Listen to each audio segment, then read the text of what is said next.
베드로의 사역이 이제 끝나고 안디옥을 중심으로 한 바울의 사역이 시작되게 됩니다.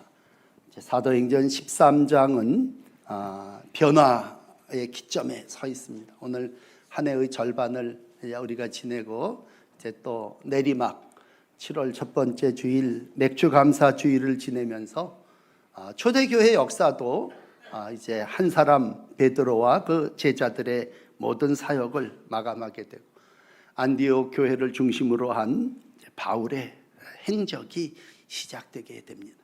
뭐든지 첫 번째가 참 중요하죠. 바울이 비시디아 안디옥 회당에서 오늘 첫 번째 설교를 하게 됩니다. 장사도 계시가 좋아야 되듯이 설교도 참 어떻게 보면 뭐 계시 설교라도 데뷔 설교를 이제 데뷔하는 거죠. 바울이 처음으로 안식일에 회당에서 전하게 됩니다. 그 내용은 여러분이 오늘 13장을 읽는 날이니까 집에 가셔서 쭉 한번 읽어보세요. 설교가 꽤 길어요. 긴 설교의 본문을 바울은 유대인이기 때문에 구약을 중심으로 아주 그냥 성경 중심의 그런 설교를 쭉 하게 됩니다. 그동안 회당에 모였던 사람들은요, 랍비를 통해서 율법 중심의 말씀을 많이 들었습니다. 그러므로 그들은 아주 그 율법의 구조와 틀에 형성이 된 사람들이죠. 그런데 오늘 이 바울의 설교는 율법의 설교와는 전혀 다른 새로운 사람에 대한 소개를 합니다. 그건 바로 예수님이시죠. 그분의 고난, 죽으심, 부활하심, 그리고 이 말씀, 오늘 설교 제목이 이 말씀인데 이 말씀의 초점은 바로 예수다. 어떤 랍비도 지금까지 이걸 소개해 준 사람은 없었어요. 그런데 바울은 오늘 율법이 아닌 이 말씀을 전하고 있고 이 말씀의 핵심은 구원이고 영생이었습니다. 읽어보시겠습니다만 한 부분만 인용을 해드린다면 38절 보면 그러므로 형제들아 너희가 알 것은 이 사람을 힘입어 죄사함을 너희에게 전하는 이것이다. 그러므로 바울은 유대인이니까 형제들아 그렇게 부르면서 형제 여러분 이 사람을 힘입어 죄사함을 얻습니다. 이 사람은 예수님인데 그동안에 39절 한번 보실까요? 모세의 율법으로 너희가 의롭다함을 얻지 못하였다. 우리가 모세의 율법을 아주 그냥 날 때부터 외우고 들었는데 그것으로 우리가 의롭다함을 얻지 못했다.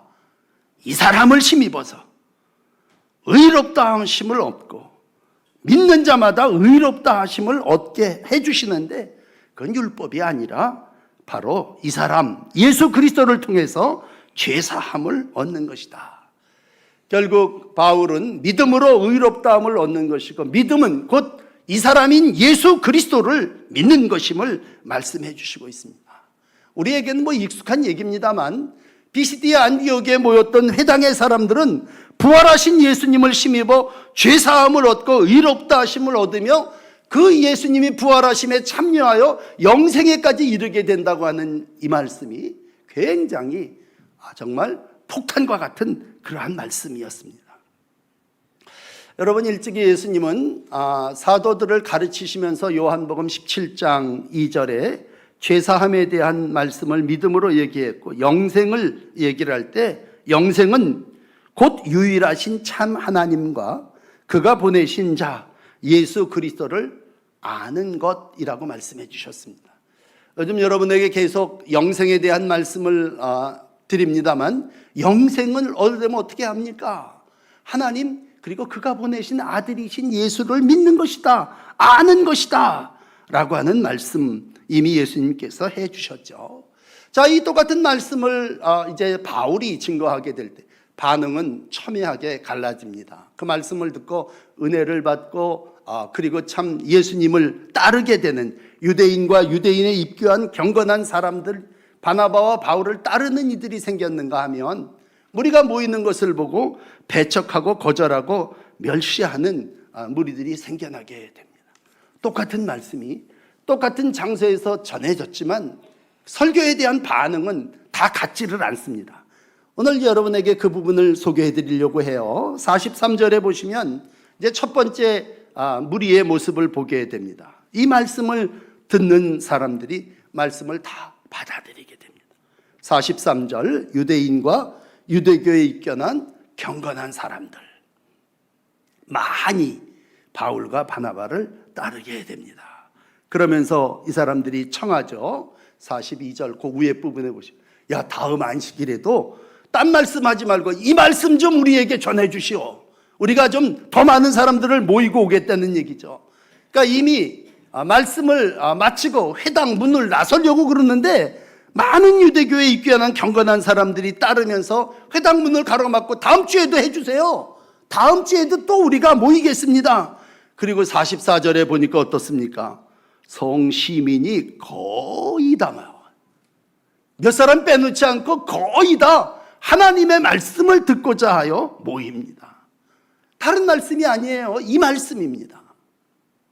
여러분, 우리가 그동안 예수님의 행적이나 또 앞에 이제 베드로를 중심으로 한 사도들의 행적을 보면요, 사람들을 뭘로 모았냐면 치유로 모았습니다. 병 고쳐주니까 사람들이 모였어요. 또 사람들을 기적으로 모았습니다. 그래서 우리 금요기도회 같은 읽은 모습 보면 베드로가 잠자고 있는데 천사가 와서 옆구리를 치면서 일어나라 그러고 막 문도 열리고 쇠사슬도 끊어지고 싹 걸어 나오고 이런 기적적인 모습으로 사람들이 기도의 응답과 은혜를 체험했습니다. 그런데 이제 오늘 13장에서부터 펼쳐지는 바울의 사역을 보면요, 바울은 말씀 중심, 바울은 기적과 치유, 축복 이런 얘기를 하지 않고 이 말씀, 오직 예수, 그가 우리에게 구원과 영생을 줍니다 라고 하는 복음을 선포하게 됩니다.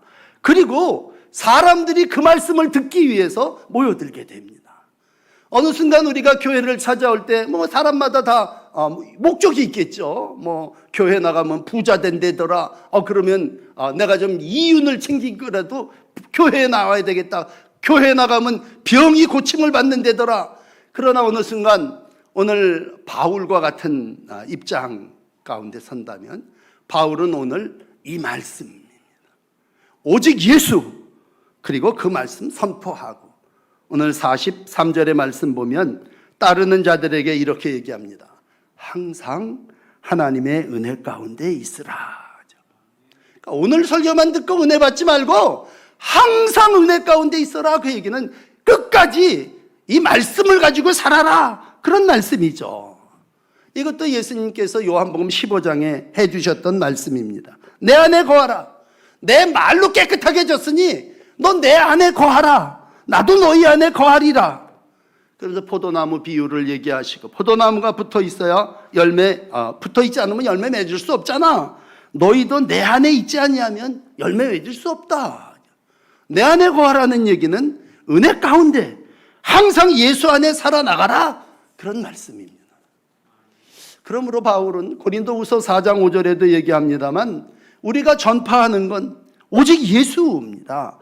예수님의 주되심, 또 예수를 위하여 우리가 종됨, 이것을 내가 선포하는 것이고, 오늘 바울은 말씀을 통해서 항상 하나님의 은혜가 우리 가운데 있음을 선포했습니다. 여러분, 우리가 일생 예수를 믿으며 참 구해야 되는 여러 가지가 있습니다만 말씀의 은혜를 구하시고 말씀 가운데 거하시면서 말씀 안에 살아나가시는 복된 여러분들이 되시기를 축복합니다. 자, 이렇게 은혜를 받는 이들이 있는가 하면 두 번째 부류의 모습을 봅시다. 44절에 안식일에 온 시민이 거의 다 하나님의 말씀을 듣고자 모입니다. 대단한 열심이고 반응이죠. 이것을 유대인들이 보게 됩니다. 오늘 유대인들이 그 무리를 보면서 45절 시기가 가득합니다. 오늘 이 단어를 좀 담으셨으면 좋겠어. 마음에 시기가 가득해. 그냥 무리가 온 성의 사람들이 몇 사람 빼놓고 다 모이는 걸 보면 같이 덩달아 좋아해야 되는데 이 유대인들은요 시기가 가득합니다. 그리고는 이제 바울이 말한 것을 반박하고 비방하게 됩니다. 그리고 이어지는 모습은 50절쯤 가면 또 여러 사람들, 특별히 지배층에 있는 유력자들을 선동해서 박해하게 하고 바울의 일행을 쫓아내버리는, 그래서 바울이 이제 발에 먼지를 털고 또 다른 곳으로 가는 그러한 모습을 보게 됩니다. 어떤 사람은 은혜 받고 다 모여서 받아들이는데 또 이 유대인들은 왜 그랬을까? 그랬을 때 오늘 누가는 그걸 시기심이 가득했기 때문이라고 진단하고 있습니다. 그러니까 의사가 진단 정확하게 하죠. 이 누가 의사가 참 정확하게 그 마음을 꿰뚫어 보는 거예요. 왜 유대인들이 저래? 보니까 시기가 꽉 찼어. 자기보다 더 많은 사람들을 불러 모으는 걸 보니까 이거 그냥 내버려 두면 안 되겠다는 거예요. 여러분, 항상 이 시기심이, 많은 분들이 장사를 합니다만 장사가 안 돼서 기분 나쁜 게 아니라 옆집이 잘 돼서 기분 나빠요. 그 시기심이라고 하는 게 얼마나 무섭습니까? 오늘 감사주일입니다만 내 안에서 감사를 뺏어가는 원인 가운데 하나가 시기심입니다. 아주 불쾌해요. 아니 저놈이 뭔데 와갖고 더 많은 사람들을 모으냐 이거예요. 내가 유대교 회당에서 내가 자리 깔고 내가 많은 사람들을 가르치고 내가 기득권자고 회당을 이끌어가는 사람은 난데 어디서 엉뚱하게 저 바울, 바나바 이런 일행들이 와갖고 한 주일에 온성 사람을 다 불러 모으냐 이게 시기심, 경쟁, 세상 발로 라이벌 의식이죠. 나보다는 더 모아서는 안 된다는 얘기죠. 아마 그 다음 주일날 10명, 20명 이렇게 맸으면요 배척하지도 않고 내쫓지도 않았을 거야. 그냥 해라. 너 무슨 얘기를 하든지 네가 예수 얘기를 하든 무슨 얘기를 하든 하다가 말겠지 그랬을 겁니다. 그런데 오늘 배척합니다. 말씀이 잘됐다 잘못된다는 게 아니라 나보다도 더 많은 사람을 모았다는 얘기입니다. 그게 유대인들의 마음속에 있는 시기가 가득하여 반박하고 비방한, 받아들이지 않는 절대 이유임을 오늘 기록하고 있습니다. 바울과 바나바는 이방인에게 갈 수 없다 담대히 선포하고 툭툭 털고 가죠. 오늘 46절에 보면 분명하게 선언합니다. 얘기할 건 얘기해야 되겠는데 먼저는 너희다.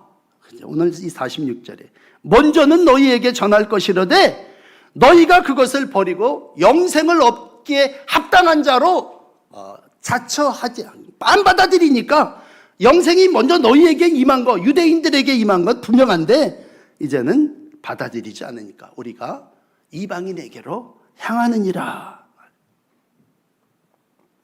예수님도 똑같은 얘기를 하셨어요. 마태복음 10장 23절에 이 동네에서 너희를 박해하거든 저 동네로 가라.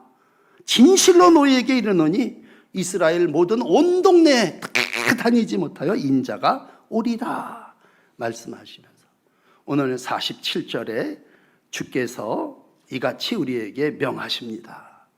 내가 너를 이방의 빛으로 삼아 너로 땅끝까지 구원하게 하리라.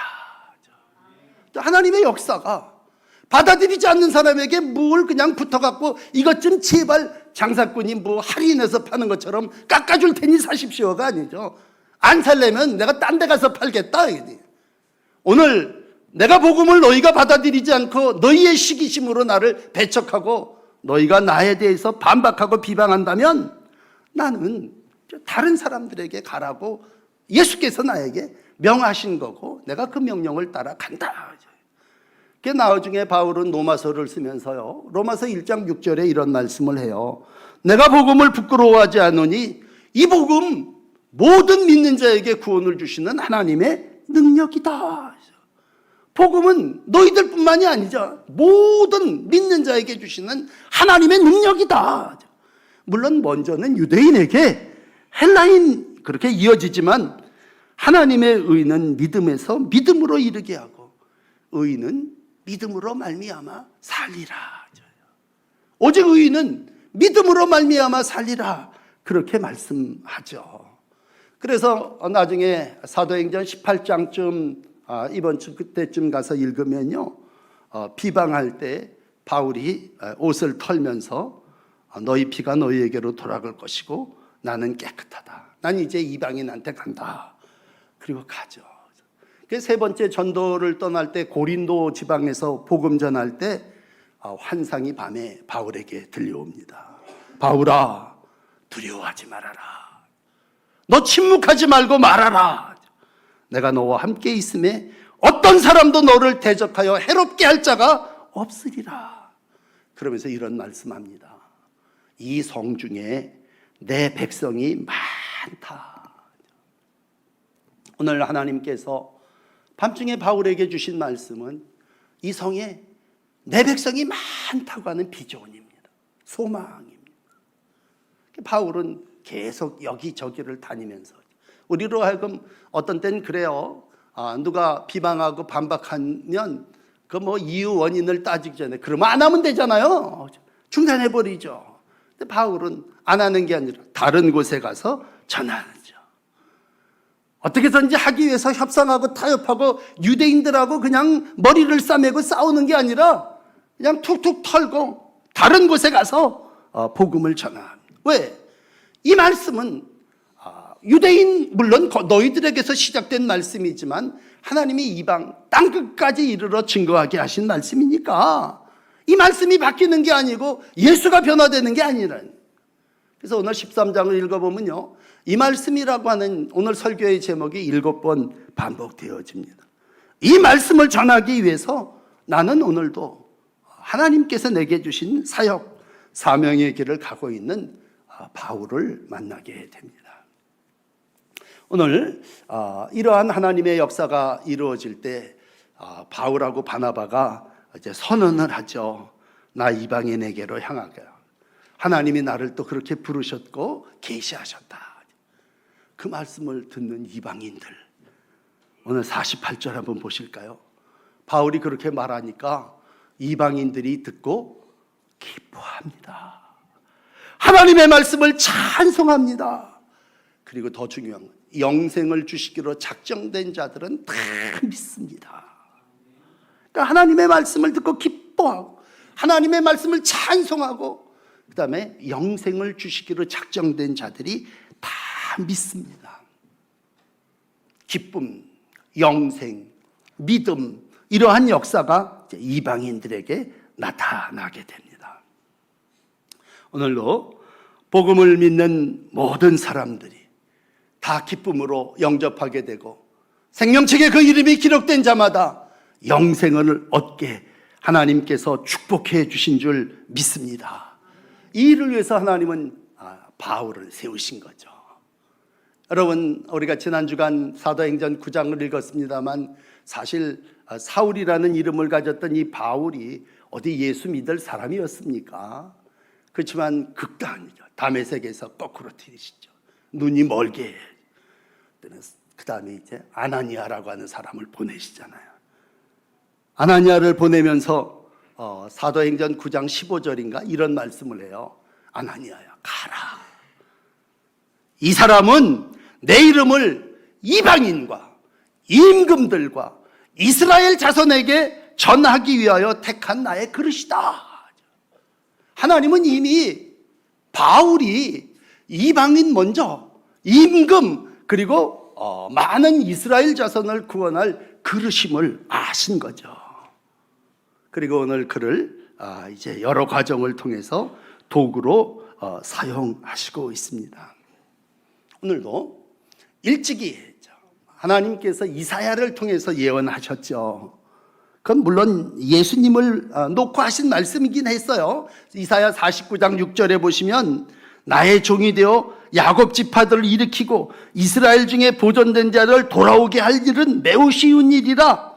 내가 너를 이방의 빛으로 삼아 나의 구원을 베풀어 땅끝까지 이르게 하리라. 그러니까 예수님을 보내시면서 이방의 빛이 되게 하리라 그러셨죠. 근데 오늘 그 말씀이 사도 베드로에게 또 그 말씀이 오늘 이제 바울에게 그대로 적용되면서 바울은 가는 곳마다 많은 이방인들의 복음, 빛을 전하게 돼 어둠 가운데 있는 백성들을 구원해내고 하나님 작정된다 영생을 얻는 그 진리를 실천하는 삶을 살게 됩니다. 어떻게 이러한 일들을 이루어갈 수 있었습니까? 그건 서두에도 말씀드렸지만 말씀이었습니다. 어떤 기적, 어떤 치유보다 하나님의 말씀. 처음으로 돌아가서 신명기 28장에 이스라엘 백성들을 축복하시면서 구원과 영생을 하나님께서 조건부로 허락해 주십니다. 그 조건은 이거예요. 28장 신명기 28장 1절에 보시면 네가 하나님 여호와의 말씀을 삼가 듣고 첫째죠. 그다음에 내가 너에게 명령한 그 명령을 지켜 행하면 두 번째죠. 그러면 네가 여호와께서 너로 모든 민족 세계 위에 뛰어나게 하실 거다.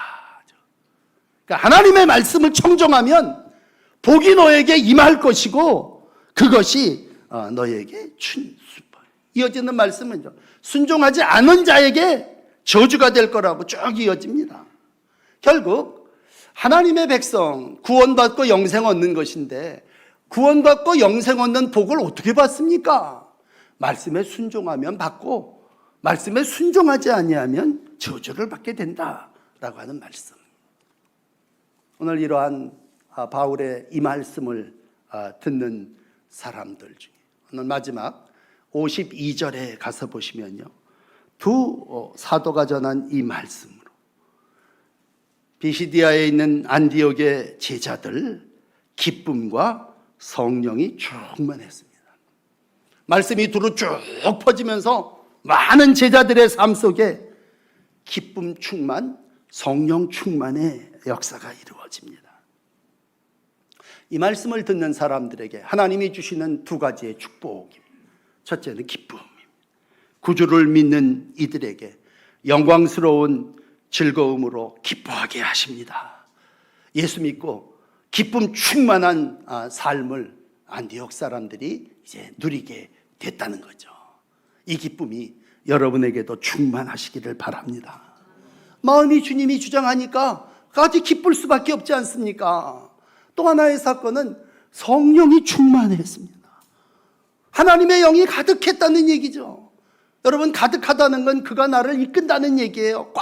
만땅이라고, 만땅. 꽉 찼다는 얘기죠. 성령이 충만하니까 성령이 나를 이끌고 성령을 따라서 살아나가는 자가 되었다는 얘기죠. 그렇다면 오늘 말씀을 정리합니다. 아니, 어떤 사람은 기쁨 충만, 말씀 충만했는데 또 어떤 사람은 시기가 가득했대. 오늘 여러분 45절의 말씀 보시죠. 시기가 가득했대. 그러면 시기가 꽉 찬 사람들은 뭐예요? 입을 열면 비방합니다. 반박합니다. 여러분, 오늘 이제 맥주절이니까 이 말씀을 좀 드린다면 살아있는 동안 우리 가운데 감사를 뺏어가는 여러 가지 이유가 있겠죠. 그렇지만 그 한 요소는 시기심입니다. 시기심이라는 놈은요, 처음 창세기 아담 시작되면서 첫 아이였던 가인, 아벨을 시기하죠.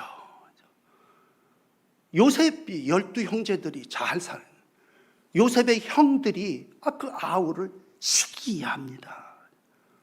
예수님으로 와갖고 유대의 지도자들이요, 예수님을 시기합니다. 사실은 십자가에 못 박는 이유가 여러 가지 있냐면 유대 지도자들의 시기심이었어요. 오늘 사도행전 13장에 와서 유대교 비스디아 안디옥의 그 회당에 이미 자리 잡고 있던 유대인들, 저것들은 왜 저랬을까? 왜 시기가 가득했느냐라고 했을 때 오늘 그 가운데 있는 기득권, 우월감입니다. 이게 없는 사람이 갖는 열등감이 아니에요. 이미 제도권 안에서 기득권을 가지고 있는 이들은요, 악한 의도를 가지고 바라보는 게 시기심입니다. 그러니까 시기심이 가득하면요, 눈과 귀가 가려져서 보여지지를 않고, 악이 가득한 마음이 시기심이면 그것은 가인과 아벨 이후의 모든 인생들이 가지고 있는 마음입니다. 그 시기심이 우리로 감사를 뺏어간다니까요. 오늘 함께 사역을 감당하는 한 사람, 바나바라고 하는 사람이 있습니다. 금요 기도회 때 말씀 드리고 수요일 날도 드렸습니다만, 이 바나바라는 사람은요, 기득권자입니다. 재산도 많았는지 초대교회가 그가 밭을 바침으로 시작됐어요. 헌신하는 사람입니다. 또 많은 이들로부터 존경과 신임을 받던 사람입니다. 그런데 오늘 그가 바울을 변호합니다. 그리고 바울을 예루살렘의 사도들한테 데려가서 이 사람 내가 보쓴다, 내가 보증하는 사람이다, 바울을 세웁니다. 그리고 오늘 와서 읽어보니까 깜짝 놀라는 건 바나바와 바울이 아니라 바울과 바나바라고 순서가 뒤바뀌어져 있습니다. 아니, 내가 널 데리고 전도했는데 네가 나보다 더 먼저? 이게 이제 우리가 가지고 있는 시기심인데, 오늘 바울은 바나바는 시기심을 찾아볼 수가 없습니다. 이미 바나바는 시기심 내려놓은 지 오래됐습니다. 그러므로 기쁨으로 헌신했고요, 성령 충만함으로 성령이 이끄는 대로 하나님의 사람 바울을 세우며 초대교회의 역사를 이루어가고 있습니다. 여러분, 이제 우리의 궁극적인 목적은 영생이에요. 우리 하나님의 나라 가는 거 아닙니까? 우리가 다 하나님의 나라 가자고 예수 믿는 거 아니냔 말이에요. 그렇다면 갈라디아서 5장 20절에 얘기합니다. 성령을 거슬리는 육체의 현저한 일들을 쫙 날려라. 뭐 음행, 호색, 근데 그 중에 또 한 자리 차지하고 있는 게 뭐예요? 시기, 분쟁입니다. 갈라디아서 5장 21절은 분명하게 기록합니다. 이런 일들을 하는 자는 하나님의 나라를 유업으로 받지 못하느니라.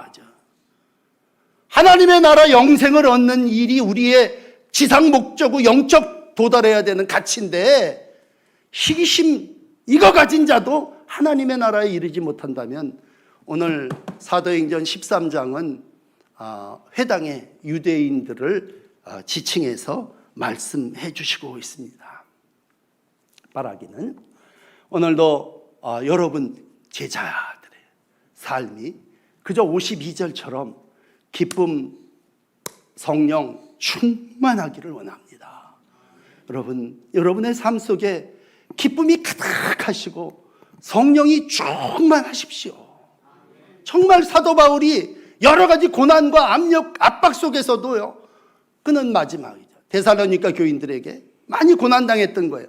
빌립보 옥중에 갇혀 있으면서 바울은 형제 여러분 기뻐하십시오. 항상 기뻐하십시오. 기뻐하십시오. 그렇게 설교했습니다. 그렇다면 우리의 삶이 기쁨 충만, 성령 충만입니다. 그렇다면 오늘 또 상대적으로 이 유대교인들 시기심이 가득하여 분명히 하나님의 나라에 이르지 못했을 것입니다. 내 안에 성령 충만하다고 하는 요만큼 도살이 있는 시기심까지도 밀어내는 거예요. 내 안이 기쁨으로 가득한다면 내 옆에 성도가 경쟁의 대상이 아니죠. 그는 사랑의 대상입니다.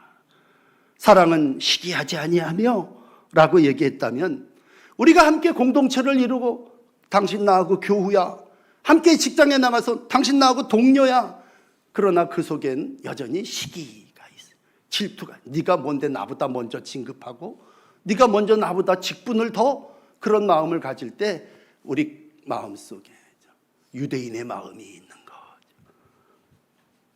오늘도 하나님은 바나바의 마음, 성령 충만한 기쁨의 삶이 저와 여러분들의 모습이 되기를 원하십니다. 여러분, 다시 한번 감사절을 지내며 내 안에 시기심을 몰아내고 하나님께서 주시는 기쁨, 하나님께서 주시는 성령의 충만한 날들을 살아나가시기를 축복합니다.